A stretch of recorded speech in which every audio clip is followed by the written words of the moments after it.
제가 교사 헌신 예배라는 이 타이틀을 가지고 곰곰이 생각해 봤는데 앞으로는 교사 헌신 예배가 아니라 교사는 축복 예배를 드려야 되겠다라는 그런 생각을 해봤습니다. 교사들이 늘 헌신하고 계시는데 모든 분들이 많이 헌신하시는데 특별히 여름 사역을 앞두고 이 헌신이라는 말로 조금 더 채찍질한다라는 그런 의미보다 교사들을 좀 축복한다라는 그런 타이틀로 우리 교사들을 좀 축복했으면 좋겠다. 그래서 아마 그렇게 이제 앞으로 바뀌지 않을까. 바야흐로 이제 7, 8월 여름 사역이 이루어지는 그런 시기인데요. 우리가 늘 듣던 교회 뉴스를 보면 항상 나오는 교회 학교가 위기다. 녹록치 않은 그런 상황 가운데 있습니다. 우리가 수년간 통계로 보고 들은 대로 다음 세대의 그 이탈률은요 굉장히 가파르다라는 것을 알 수가 있습니다.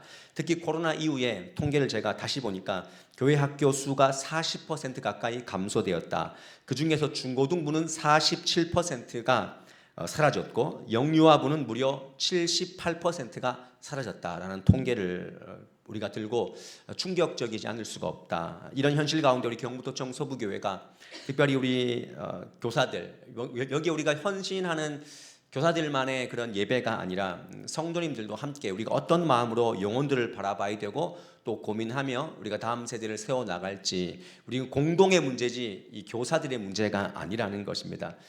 결과적으로 우리 모두 다가 교사가 되어야 된다는 것.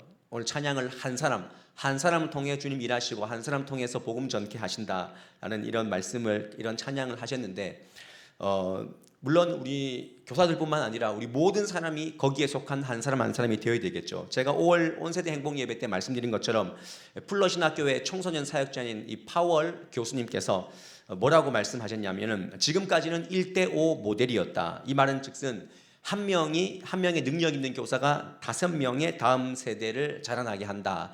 이런 의미를 가졌다면 이제는 영향력을 줄 수 있는 5명이 한 사람을 책임지는 5대1 모델로 바뀌어야 된다. 이렇게 말하고 있습니다. 그러니까 교회 학교나 다음 세대와 연결되어 있는 그런 교사들, 그런 관련되어 있는 사람들만 하는 것이 아니라 저를 포함한 목회자 그리고 교사 부모 그리고 믿음의 또래 아이들 그리고 교회의 다음 세대를 보는 모든 성도님들 다 포함되는 것입니다.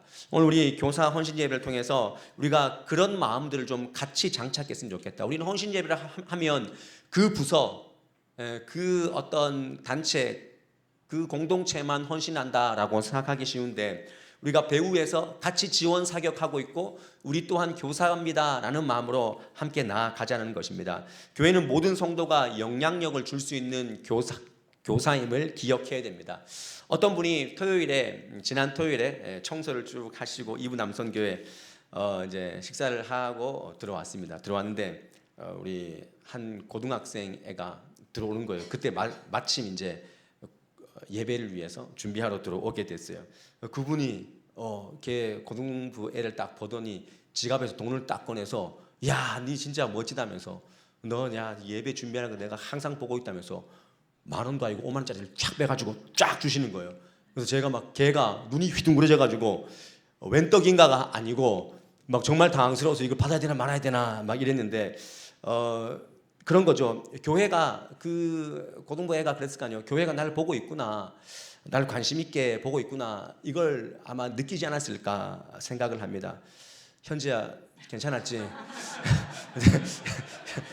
현지한테 비밀로 해준다 그랬는데 들통나면 동생들이 지금 2명이기 때문에 골치가 아파지는 상황인데 이게 제가 서로 영향력을 줄 수 있기 때문에 그렇다는 것이죠. 지나가는 아이에게 한마디 던지는 것 그게 얼마나 우리 다음 세대에게는 큰 힘이 되는지 모릅니다. 예쁘다, 교회에 와서 너희들이 교회에 있어서 너무 좋다 이런 마음들 말 한마디가 굉장히 중요한 것이죠. 근데 그리고 또 반대로 우리가 영향력을 줄 수 있기 때문에 조금 조심할 수 있어야 되는 거죠. 뭐 이런 거 우리 다 예전에 교회 학교 다 해봤잖아요.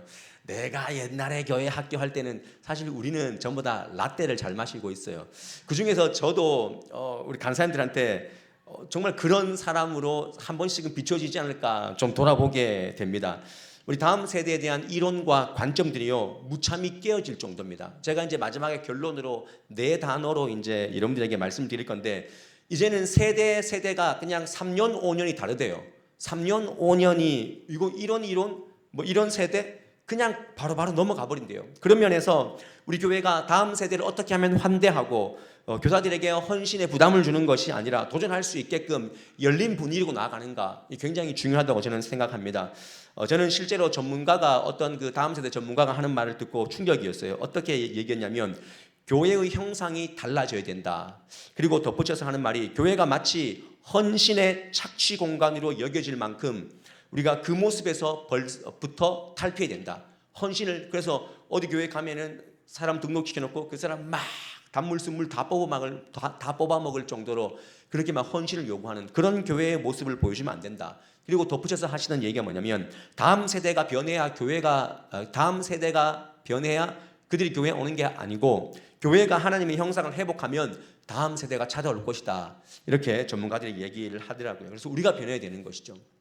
여러분, 우리 교회가 어떻게 변해야 될까? 오늘 사실 교사 헌신 예배를 통해서 우리 단시간에 오늘 많은 것을 여러분들에게 함께 나누고 그렇게 하기보다 예수님의 그 사역의 본질, 그거를 우리가 좀 파악하면서 오늘 말씀을 통해서 비록 한 구절이지만 내용은 너무나 잘 알고 있는 말씀인데요. 오늘 6월절 그 십자가 지시기 전에 예수님과 제자들이 함께 떡을 나누고 잔을 나누면서 또한 예수님께서 그들의 발을 씻겨주시는 그 장면 가운데 성목요일 예수님과 제자들이 함께 있을 때 예수님께서는 말로 그들에게 어떤 여러 가지를 부탁한 것이 아니라 행함 그 하나로 그들에게 방점을 찍어줬다는 것입니다. 우리에게 굉장히 특이한 행위, 너무나 잘 알고 있는 행위가 나오죠. 제자들의 발을 씻어주는 그런 장면입니다. 발을 씻어주는다는 것은 종이나 했던 그런 일들입니다. 근데 예수님은 왜 많은 말씀이 아니라 이제 십자가를 지시고 구원의 사역에 이제 나아가야 되는 그 예수님께서 많은 말씀이 아니라 이 행함으로 발 씻기는 그 행위를 보여주셨는가? 이것은 관계성의 의미가 있는 것입니다. 오늘 8절 말씀 보면 이런 말씀이 있습니다. 우리 8절 말씀 한번 읽어볼까요? 읽지는 않았지만 시작. 베드로가 이르되 내 발을 절대로 씻지 못하시리이다. 예수께서 대답하시되 내가 너를 씻어주지 아니하면 내가 너와 상관이 없느니라. 여기 보면 내가 너와 상관이 없다. 내가 네 발을 씻어주지 않으면 상관이 없다. You have no part with me 그랬습니다. 그러니까 네가 한 몫을 받지 못한다. 함께 내 몫을 어떤 부분을 네가 가지지 못할 것이다. 이렇게 영어 성경에 보니까 그렇게 나와 있는데 이것은 하늘의 유업. 내가 너의 발을 씻어줘야 결국 영생의 복, 하늘의 유업을 네가 받게 된다. 우리는 운명 공동체다라고 하시면서 발을 씻어주시는 것입니다. 그리고 당부하시는 것이 뭐냐면 14절 말씀에 보면 이런 말씀이 있죠. 내가 주와 또는 선생이 되어 너희 발을 씻었으니 너희도 서로 발을 씻어주는 것이 옳으니라. 이런 말씀을 하십니다. 주 안에서 영생의 몫을 받아 누리는 사람은 서로 구체적으로 행함과 섬김으로 실천하며 살아가야 된다라고 말씀해 주시는 것이죠. 이것이 예수님의 섬김의 본질입니다. 우리는 이 말씀을 통해서 항상 수련회 가도 성경학교 그 밤에 세족식 이런 거 하지 않습니까? 그래서 아이들에게 감동을 주기도 하고 내가 너희를 이렇게 섬기는 마음으로 있을게 아이들에게 안심을 시켜주는데요. 우리는 이 말씀 앞에서 항상 예수님처럼 우리가 섬기는 그런 모습으로 서 있다. 그리고 다음 세대를 잘 섬기십시오. 이렇게 권면하기가 쉽습니다. 그런데 사실 오늘 이 말씀은요. 그냥 단순히 서로 섬겨라. 네가 종이 되어 섬겨라. 라는 그 말씀보다 더 깊이 나가는 것입니다. 더 깊은 뜻이 있습니다. 이게 어떤 말씀이냐면 우리가 오늘 요 핵심 부분만 좀 잡고 가시면 되는데요. 여러분 지금 예수님께서 씻기는 발 중에서 피하고 싶은 관계도 있다는 사실을 기억해야 됩니다. 예수님께서 씻기시는 그 제자들의 발 가운데 예수님이 피하고 싶은 한 사람의 발이 누구의 발이겠습니까? 가룟 유다의 발입니다. 예수님께서는 다 씻어주시지만 가룟 유다의 발도 있다는 것을 아셨습니다. 사실 씻겨주는 예수님이나 씻김을 당하는 가룟 유다도 굉장히 그 부분에서 어색했을 것입니다. 이 사람은 좀 피하고 싶다. 예수님 왜 내 발을 씻어주시지? 이런 의아한 그런 마음이 들겠죠. 왜냐하면 요한복음 13장 2절 말씀에 보면 분명히 뭐라고 말씀하냐면 우리 저 말씀 한번 읽어볼까요? 가룟 유다 마음이 어떤지 시작. 마귀가 벌써 시몬의 아들 가룟 유다의 마음에 예수를 팔려는 생각을 넣었더라. 그러니까 예수님은요 그 가룟 유다의 마음을 이미 아신 것입니다. 네가 나를 팔 것을 아시는 상황에도 불구하고 가룟 유다의 발을 씻어 주시는 것이죠. 예수님께서 제자들에게 나중에라도 깨닫게 하시는 부분이 무엇이겠습니까? 그것은 바로 예수님께서 제자들에게 오늘 이렇게 중요하게 본을 보였다는 것, 이거는요 끝까지 사랑하는 마음, 끝까지 책임지겠다는 그 마음을 너희들이 꼭 간직해라. 내가 너희에게 발을 씻어준다는 것, 아니 내가 가룟 유다의 발이 내 앞에 왔을 때 내가 그 발을 씻어준다는 것은 내가 끝까지 사랑하겠다는 것. 그러니까 너희들도 세상에서 살아갈 때 끝까지 누군가를 사랑할 수 있는 그 마음을 가져라. 여러분들 유다의 발을 끝까지 씻어준 이유가 뭐겠습니까? 그의 발을 씻으면서 예수님의 마음은 아마 지금이라도 돌이켰으면 좋겠다. 지금이라도 그 마귀의 유혹에 빠져 있는 너의 마음이 다시 변했으면 좋겠다. 돌아와라. 나는 기다리고 있다 하는 마음으로 씻어 주시지 않았겠습니까? 여러분들 우리가 오늘 이 말씀을 통해서 우리에게 끝까지 책임져야 할 영혼들이 있다는 사실을 기억하시길 바랍니다. 여러분들에게 끝까지 책임지라고 맡겨주신 영혼이 있다는 사실을 기억하시길 바랍니다. 이건 비단 교사들에게만 주시는 말씀이 아니라 여러분들 개인 한 사람 한 사람에게 누군가를 하나님 맡겨주셔서 내 끝까지 이 영혼을 책임져야 되겠다. 네가 그 책임 앞에 섰으면 좋겠다. 예수님은 가룟 유다가 배신할 것을 아셨지만 자신의 제자이기 때문에 그도 구원받을 영혼임을 아셨기 때문에 끝까지 그의 발을 붙잡고 사랑해 주신 것입니다. 이것은 굉장히 어려운 일입니다. 그러나 저와 여러분들이 천국 갈 때까지 받아야 될 훈련이고 우리 인생의 과제고 이것이 교사의 기본 본질이라는 것을 우리가 기억해야 됩니다. 저는 개인적으로 오늘 이 말씀 앞에 사실 저나 여러분들 다 피하고 싶은 사람이 있습니다. 관계를 하다 보면 피하고 싶은 사람들이 있죠. 제가 개인적으로 많이 훈련된 게 뭐냐면 제가 수련회 성경학교 정말 많이 했죠. 정말 뭐 매년마다 수련회 성경학교 많이 했는데 패턴들이 있습니다. 여러분 제가 청년들하고 수련회를 하면은 뭐 아이들에게 청년들에게 먼저 등록을 받고 뭐 야외 프로그램도 그렇고요. 등록 받고 인원을 다 체크합니다. 그 청년들은 신청을 잘 합니다. 그리고 제가 식사, 차량, 뭐 예를 들어 티켓 뭐 예매를 해야 되는 그런 부분이 있다면 티켓 예매, 간식 이런 것들 제가 그 인원에 맞게 다 준비해 놓습니다. 근데 항상 꼭 당일에 아침에 출발할 때 문자 하나로 목사님 저 오늘 친구 만나야 돼서 못 가요. 목사님 저 오늘 못 가게 됐습니다. 문자라도 보내는 사람은 양반입니다. 그렇게 문자도 안 보내고 당일날 쏙 빠지는 인원들이 있다는 거죠. 예, 인원들이 있다는 거예요. 그래서 제가 그 수많은 태자 가운데서 배운 것이 뭐냐면 그래도 내가 끝까지 사랑해야 될 영혼이다라는 것을 한시도 제가 잊지 않습니다. 순간은 정말 밉습니다. 근데 하나님이 맡겨주신, 붙여주신, 책임져야 될 그런 영혼이기 때문에 제가 다음에 그 친구를 봤을 때, 그 청년을 봤을 때 어떻게 할까요? 막 이렇게 할까요? 그렇지 않겠죠. 너는 왜 일 처리를 그렇게 하냐 따지거나 묻지 않습니다. 그냥 끝까지 또 기회를 주고 또 여느 때와 같이 또 바라봐주고 농담해주고 보듬어주는 그런 모습, 그것을 제가 뭐 거의 20년간 그렇게 훈련하면서 하나님께서 체득시킨 것이 아닌가. 우리에게 정말 진정한 교사의 어떤 기본기가 있다면 끝까지 그 영혼을 사랑하겠다는 그런 마음 아니겠습니까? 제가 배운 것은 그것 하나밖에 없습니다. 우리 선생님들 속이 너덜너덜할 정도로, 그죠? 또 우리 뭐 선생님들뿐만 아니라 우리 자녀를 키운 것 얘기 들어보면 정말 너덜너덜해야 그때 주님의 사랑이 비로소 찾아온다는데, 그러면 우리가 주님께서 우리에게 맡겨주신 영혼들, 책임져야 될 영혼들이 있다는 것을 다시 한번 기억하시고, 예수님은 가룟 유다의 발 앞에서 영원히 너는 아웃이야 라고 그런 마음으로 씻어준 것이 아니라 정말 끝까지 내가 너를 사랑한다. 만약에 가룟 유다가 예수님을 팔았더라도 다시 돌이켰다면 그때도 예수님은 아마 받아주시지 않았을까. 저는 우리에게 다시 한번 이런 도전이 다시 한번 왔다고 생각합니다. 우리 모든 경북도청 서부교회 성도님들, 우리 교사분들 모두 다에게 선 긋는 일이 없기를 간절히 소망합니다. 미묘한 선을 없앴으면 좋겠습니다.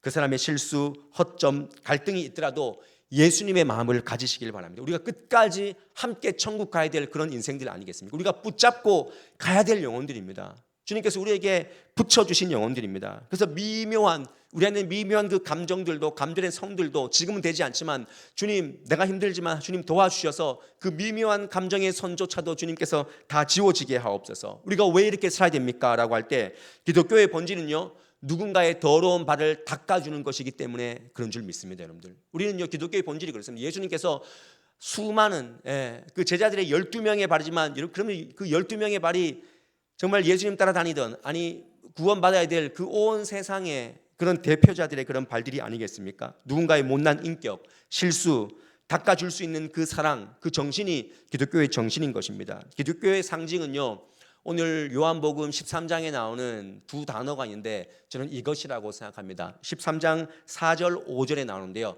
여기에 표시해 놓은 두 글자를 잘 보시기를 바랍니다. 우리 함께 읽어볼까요? 시작.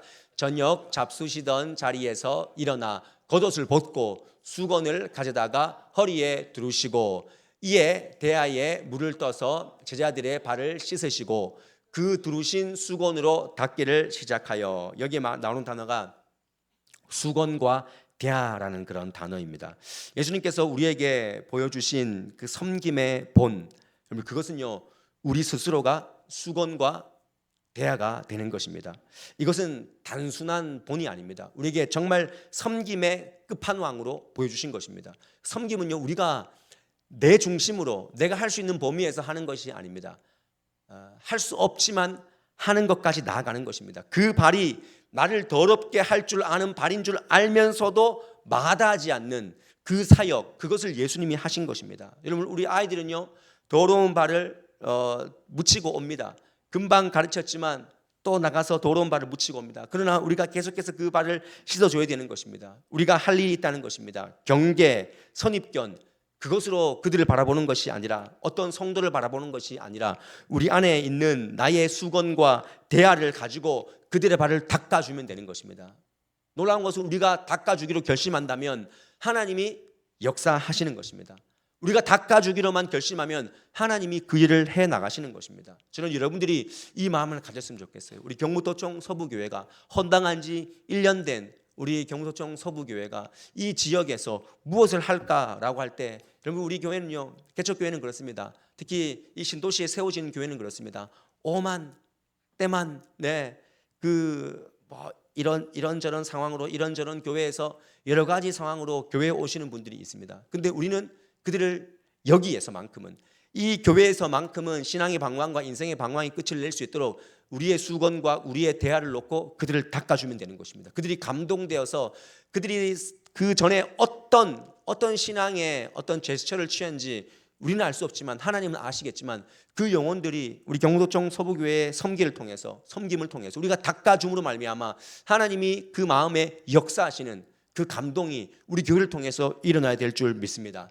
저는 오늘 말씀을 준비하면서 예전에 한번 어디선가 보여드린 적이 있는데, 한 목회자가 어떻게 달라졌는지를 영상을 가지고 왔어요.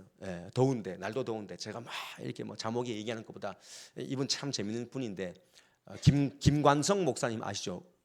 울산 낮은 담교회 이 침례교 목사님인데, 이분이 어릴 때 감동받았던 그 선생님 한 분, 그 이혜정 선생님이라고 하는 그 선생님이 그에게 어떤 감동을 줬는지 우리 잠깐 보시고 말씀 마무리하고 우리 기도하도록 하겠습니다.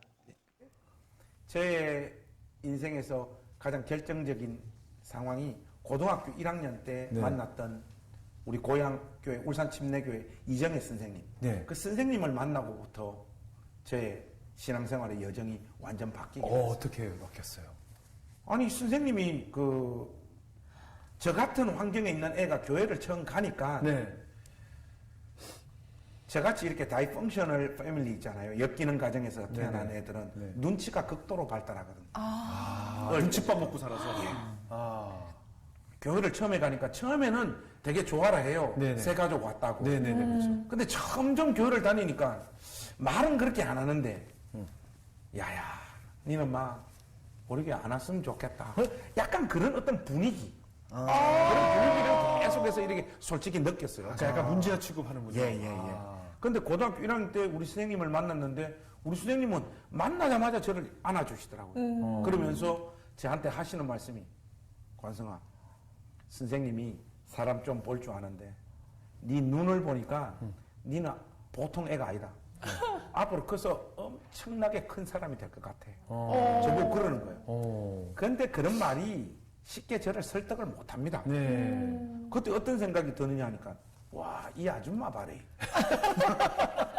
애 마음을 이런 식으로 빼앗아가지고 계속해서 교회 나오려고 만드네. 의심 많아요. 이런 생각이 들더라고요. 근데 우리 선생님은 그런 모습들을 제가 선생님 품에서 3년 동안 있었거든요. 네. 3년 동안 선생님하고 같이 성경 배우고 했는데 만날 때마다 그러는 거예요. 그 말 동안 2년 들으니까 집에 혼자 누웠을 때 어떤 생각을 하는가 하면 내가 앞으로 커서 얼마나 큰 사람이 되겠나. 나도 모르게 그게 어느 순간 흡수가 되는 거예요. 근데 그것보다도 그 시간 속에서 우리 선생님이 저에게 보여줬던 기독교 신앙의 어떤 모습들 네. 이런 것들이 정말 저 마음을 녹였어요. 예를 들자면 우리가 저도 그런 말을 많이 하지만 교인들한테 어려움 겪고 힘든 교인들한테 실질적으로 별로 기도도 안 해주면서 네. 집사님 기도하겠습니다. 이런 말 많이 하잖아요. 아, 많이 하죠. 네. 근데 우리 선생님은 저한테 관사 널 위해 기도할게. 이런 재수 없는 이야기를 잘 안 했어요. 그러니까 립 서비스를 안 하셨고. 안 했어요. 진짜. 우리 선생님은 제가 경제적으로 항상 어렵다는 걸 아시니까 네. 우리 때만 해도 등록금 못 내고 이러면 교무실에서 불렀어요. 누구 지금 빨리 교무실로 오라고 우리 때만 해도 그랬었거든요. 망신을 주네요. 예, 그 선생님이 그런 걸 다 알았어요. 선생님은 분반 공부 끝나면 항상 학생 회의실로 저 불러가지고 항상 봉투를 3개 주셨어요. 하나는 그 등록금, 하나는 학용품 사라고, 또 하나는 친구들하고 다니면서 떡볶이도 사 먹고 또 용돈도 써야 되니까. 그걸 제가 고등학교 3학년 졸업할 때까지 우리 선생님은 한 번도 멈춘 적이 없어요. 그리고 제가 지금은 안경을 끼고 있잖아요. 근데 그때는 제가 막 눈이 나빠질 시기였어요. 네. 그러면 그때 토비콤이라고 있었어요. 알죠. 지금도 있어요. 이거 사가지고 관성아 이거 먹으면 어머. 눈 괜찮아진다. 이거 먹어라. 또 그러고. 제가 지금 또 제일 마음에 남아있는 건 그거예요. 그때만 해도 교회 믿음 때문에 가는 거 아니잖아요. 네네. 이 학생 때문에 가는 거잖아요. 저도 그때 좋아했던 이 학생이 있었어요. 네. 고등학교 때. 그러면 선생님한테 그걸 이야기를 하면 보통 선생님들은 기도하면서 그 마음을 좀 이렇게 잘 음란에 맞춰 물리치자리죠. 이렇게 하는데 그 기도한다고 가라앉혀지지 않잖아요. 그게. 본능이니까. 본능이죠. 그렇죠. 우리 선생님은 어떠신 그 이야기를 하니까 관성아 선생님이 여학생 마음 뺐드는데 도사 아이가 다음 주에 분반 공부 교회 끝나고 선생님이? 학생 회의실에서 선생님하고 편지 쓰자. 일단은 네가 초고를 써와라. 그러면 제가 그 초고 써오면 딴 애들 다 집에 가면 선생님이 관성아 이 문장은 바꿔야 돼. 이거는 이 학생이 안 좋아하는 문장이야. 그 문장을 일일이 다 바꿔주셨어요. 그리고 제가 좋아했던 그 여학생이 네. 학교 끝나고 어느 정류장에서 내리는지 그까지 다 파악하셔가지고 관성아 요거 이쁜 편지지 사가지고 집어넣어가지고 그 시간에 가서 주라. 그래서 우리 선생님 시키는 대로 제가 다 했잖아요. 그래서 어떻게 됐어요? 그 여학생은 지금 다른 남자 만나 잘 살고 있어요. 뭐 결론적으로 했지만 그 당시에. 그 당시에 친하지도 그 않았어요. 당시에. 뭐그 잘 안 됐죠. 안 됐는데 네. 이제 그런 경험들이 그렇죠. 쌓이면서 저 마음이 녹더라고요. 이 사람 우리 선생님 마음 안에는 진짜 어떤 존재가 선생님의 삶을 움직이는 것 같은. 정말 중요한 거다. 그리고 이제 그 선생님에게 하나님 말씀을 배우다 보니까 우리 선생님이 저한테 전해주는 그 말씀이 믿어지는 거예요. 그렇죠. 시점에. 적극적으로 제가 그것을 테이크하게 되는 주제니까 어느 순간에 자연스럽게 저도 모르게 예수님을 저의 구세주와 주님으로 믿고 있는 자리에 제가 있게 되더라고요. 그것이 제가 예수님을 만난 결정적인 계기죠. 어떻게 보면 그 아버지가 부모님, 그 선생님이 아버지이기도 어머니이자 하고 형이기도 어머니이자 하고 친구이기도 하고 멘토이자. 여기까지 볼까요? 사실 제가 네, 설교보다 더 빠져서 들으시네. 네. 제가 왜 이 영상을 뭐 봉투 항상 3개 준비해서 뭐 그런 내용이 아니지 않습니까? 저 선생님 안에 내면에 안에 뭔가가 있다. 정말 신이라는 존재가 있지 않을까. 그런 마음으로 정말 진실된 마음으로 한 영혼을 바라봤다라는 것입니다. 늘 환대하고 그 환대가 그 어느 장소에 가면 이 환대가 거짓 환대라는 것을 알았던 이 김관성 목사님의 그 고등학교 시절이 정말 진심의 환대를 느끼고 그가 변화되어서 지금 한국 땅에 귀하게 쓰임 받는 그런 목회자가 되었는데요. 저는 이 영상을 감동을 주려고 드리는 것이 아니라 저는 여러분들에게 이 4단어를 주기 위해서 한번 보여주시겠습니까? 읽어볼까요? 시작. 예, 중꺾음화입니다. 중꺾음화 뭔지 아세요? 제가 이 목회와 신학이라는 그 목사님들 읽는 매거진이 있습니다. 매거진인데 교수로서 또 목사 담임 목회를 하시는 그 굉장히 청소년 쪽에 저명하신 분이 계시는데 그 사설에 뭐라 적혀 있냐면 앞에 뭐 교사들 여름 사역 준비하면서 이렇게 교회가 이렇게 저렇게 막 굉장히 긴 글을 적어놓고 마지막에 결론 부분에 뭐라고 말씀하셨냐면 다 필요 없고 오늘날 교사들에게 가장 중요한 태도는 중꺾음하다. 중꺾음하 한번 보여주십시오. 중꺾음하가 뭔지 읽어볼까요? 시작. 중요한 것은 꺾이지 않고 그냥 하는 마음이다. 그러니까 교사들에게 다른 것 뭐 이런 논리 이런 이론 그거 다 따지지 말고 오늘날 이 코로나 이후에 한국 교회 교사들에게 필요한 것이 뭐냐? 중요한 것은 꺾이지 않고 그냥 하는 마음이다. 그 교사의 직분을 온전히 감당하는 그 마음이라는 것입니다. 성공해야 한다는 말 그런 말 다 뒤로 하고 뭐 이렇게 해야 됩니다. 저렇게 해야 됩니다.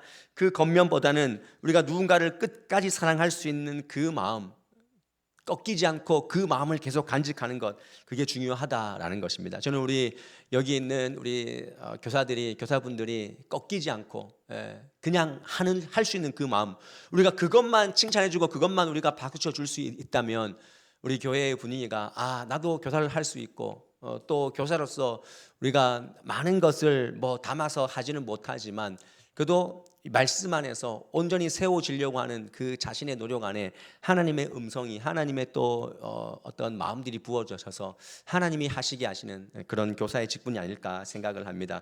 꼭 교사가 학생을 대하는 그 부분만 말씀드리는 것이 아닙니다. 우리 교회 모든 성도님들의 정체성은요 영혼 구원이라는 사실을 기억하십시오. 우리가 누군가를 위해서 힘쓰고 애쓰고 그 사람을 보는 것도 불편하고 거북하겠지만 예수님께서 가룟 유다를 거부하지 않고 그 발을 붙잡고 씻어주신 것처럼 우리 또한 누군가의 발을 붙잡고 씻어주는 그 마음으로 사랑하겠다 영혼을 섬기겠다 그 마음만 있으면 오늘 우리 많은 중고등부 애들이 하는 말 젊은 애들이 이런 말을 많이 한다더라고요. 폼 미쳤다. 여러분 폼 미쳤다 뭔지 아세요? 폼 미쳤다. 여러분 우리 교회가 폼 미쳤다. 우리 경북도청 서부교회는 정말 폼이 미쳤어. 그렇게 다음 세대가 인정하는 교회가 되지 않을까 생각을 합니다. 여러분들 누군가에게 무엇 하나라도 본을 보여줄 수 있는 트레이드 마크가 있었으면 좋겠어요. 저 선생님은 항상 사랑한다. 뭔가 칭찬한다. 제 3학년 때 제가 4반이었는데 아직도 기억해요. 우리 그 선생님을 생각하면 저는 그 선생님에게 느껴지는 단어는 뭐냐면 지근지근 밟아버린다였어요. 항상 했던 말이 이것들 다 지근지근 밟아버릴까. 항상 그러니까 3학년 때 그 선생님의 추억은요 지근지근 항상 밟힐까 두려워하는. 우리가 뭔가 하나 우리가 누군가에게 본을 보여줄 수 있는 언행이 있다면 우리가 예수님을 따라가는 그런 제자의 모습이 아닐까 생각을 합니다. 우리 이 시간 저는 이 찬양을 한번 같이 했으면 좋겠어요. 그냥 이 찬양을 부르실 때 여러분들 스스로에게 위로하고 좀 하나님께서 다독거리신다 하는 그런 마음으로 이 찬양을 한번 불러보십시오. 이 찬양이 뭐 예배 때 부를 수 있냐 없냐 뭐 신학적인 논쟁을 따지지 말고 이 가사에 담겨있는 하나님께서 우리에게 어떤 위로를 하시기 원하시는가 한번 느껴보시고 우리 선생님들 좀 축복하시고 우리 다음 세대를 위해서 좀 기도했으면 좋겠습니다. 우리 함께 한번 찬양해 볼게요. 여러분들 스스로에게 하나님께서 그대 폭풍 속을 걷고 있을 때 비바람을 마주해야 될 때 불빛조차 보이지 않아도 그대 혼자 걷지 않을 거예요. 두려움 앞에서 하늘을 보아요. 외로운 그대여 걱정 마요. 꿈꾸는 그 길을 또 걷고 걸어요. 그대 혼자 걷지 않을 거. 우리 다시 한번 우리 손을 가슴에 얹고 그대 폭풍 속을 걷고 있을 때 비바람을 마주해야 할 때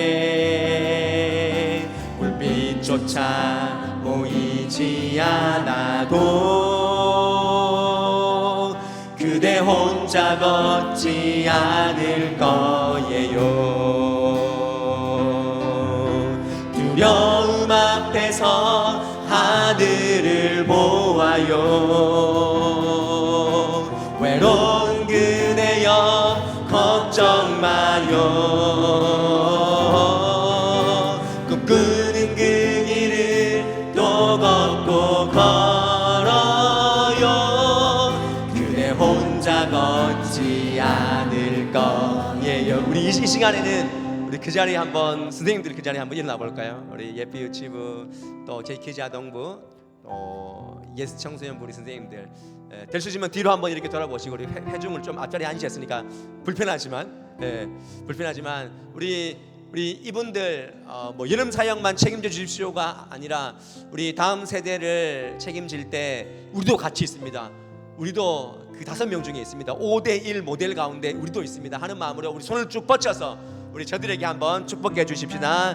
그대 폭풍 속을 걷고 있을 때 비바람을 마주해야 할 때 불빛조차 보이지 않아도 그대 혼자 걷지 않을 거예요. 두려움 앞에서 하늘을 보아요. 두려움 앞에서 하늘을 보아요. 외로운 그대여 걱정 마요. 꿈꾸는 그 길을 또 걷고 걸어요. 그대 혼자 걷지 않아요.